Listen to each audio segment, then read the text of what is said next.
নমস্কার, আমি টুসি। আজকের আমি আপনাদের সাথে শেয়ার করছি একদম নতুন একটা রেসিপি, কাতলার মধুক্ষীরা। এটা শুনে মনে হচ্ছে না মিষ্টির নাম, আমারও তাই মনে হয়েছিল।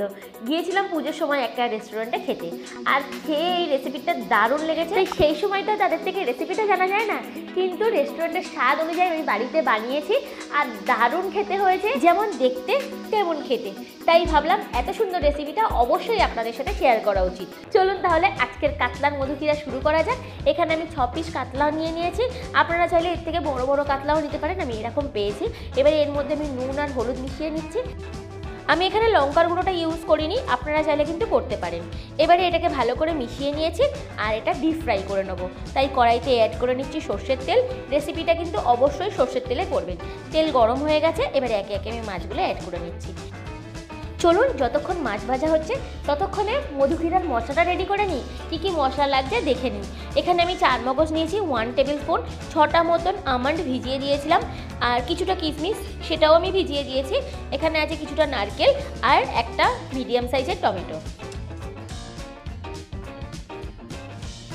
প্রথমে আমি নারকেলটা পেস্ট করে নিচ্ছি। নারকেলের সাথে অন্য কিছু দেবো না, কারণ আমি নারকেলের দুধ বানাবো। এই রেসিপিতে নারকেলের দুধ ইউজ হবে। দেখুন এখানে নারকেলটা বেটে নিয়েছি। এবারে এটাকে আমি একটা বোলের মধ্যে ট্রান্সফার করে নেবো আর তার মধ্যে গরম জল অ্যাড করে নেবো।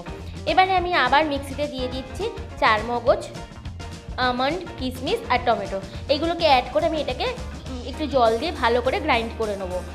আমি কিন্তু স্টেপ বাই স্টেপ মশলাটাকে রেডি করছি, কারণ এটা রান্নায় সেইভাবেই ইউজ করব। এবারে আমি আবার একটা মিক্সির জারের মধ্যে নিয়ে নিয়েছি 1 টেবিল স্পুন রসুন, 1 টেবিল স্পুন আদা, একটা মিডিয়াম সাইজের পেঁয়াজ আর 2টো কাঁচা লঙ্কা। ঝালটা নিজস্ব স্বাদ অনুযায়ী দেবেন। আর এটাকে আমি পেস্ট করে নিচ্ছি। দেখুন খুব ভালো করে আমি পেস্ট করে নিয়েছি আর এটা আমি একটা বোলের মধ্যে নিয়ে নিলাম। মশলা রেডি করতে করতে মাছ কিন্তু ভাজা হয়ে গেছে। এবারে মাছগুলোকে আমি একটা প্লেটে নামিয়ে নিচ্ছি। এবারে মাছ ভাজার তেলের মধ্যেই আমি ফোড়ন ইউজ করব।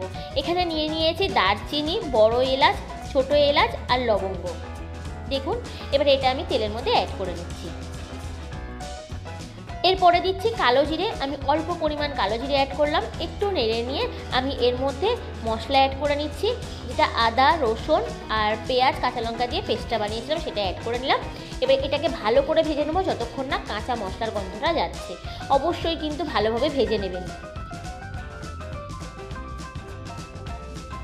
প্রায় অনেকক্ষণ ভেজে নিয়েছি আর কাঁচা মশলার গন্ধটাও ছেড়ে দিয়েছে, তেলও ছেড়েছে।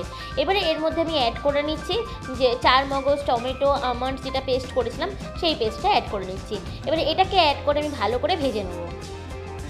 এই রেসিপিটা সত্যিই কিন্তু দারুণ খেতে হয়। অবশ্যই বাড়িতে আপনারা ট্রাই করবেন। যেটা যে কোনো অকেশনেও কিন্তু আপনারা বানাতে পারেন।